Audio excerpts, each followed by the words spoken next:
sense that when you look at moments like Monterey and Woodstock, you see, I could never go to Woodstock, man. That ain't my thing.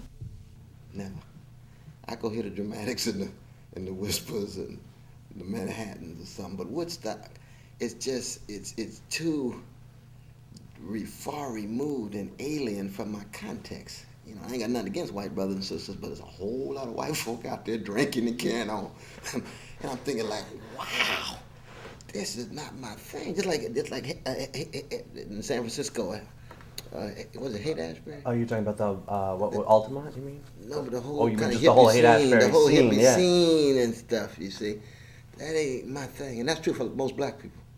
Not all, but for most, that ain't their thing. See, so even when Sly's up there in Woodstock, see, that's different than when he on stage in the city. See, he played different, got different vibe, got different orientation, got different tonation, everything.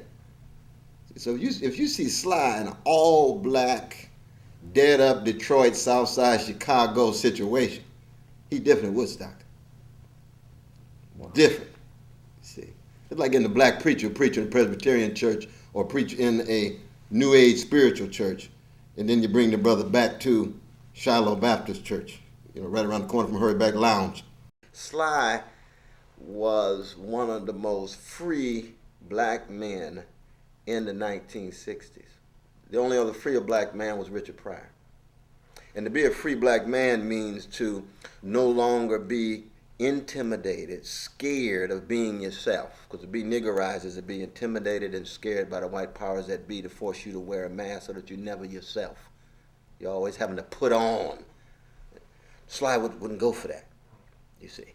At the same time, though, Sly had what is so very rare, he had the capacity to allow white brothers and sisters to not only revel in his humanity, but to wrestle with their own and thereby create a higher ground or a third place. That's why Sly's music is so unique in the 60s. It represents the highest level of what we could call a soul sensibility that was humanistic to the core. These days they say it was post-racial. Ain't nothing post-racial about Sly.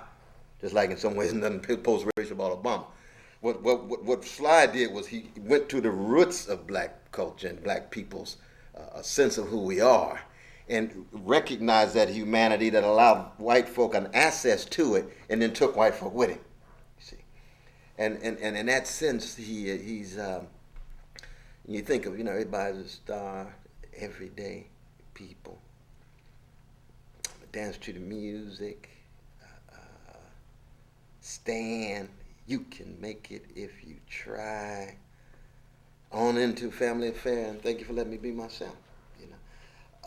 There you get a black man free enough to be himself, to recognize from whence he comes, his roots, but also to have the capacity to reach out and embrace what the larger context has to say. You see? And so he becomes, in some ways, a kind of American popular musical version of John Coltrane's "The Love Supreme." Sly for love. But love in the most fundamental sense of it, not love in the mamby-pamby Hollywood sense of it, it's just some wayward sentiment. Love as a steadfast commitment to the welfare of others that allows yourself to be vulnerable and take a risk and be embraced by others, and it was connected to justice. And Sly always knew that justice is what love looks like in public. If you really love people, you hate the fact they're being treated unjustly. And therefore you cannot but be a part of a struggle for justice when you love folk. That's Sly. And Sly's love for black folk, profound. His love for white folk, very deep. That's rare.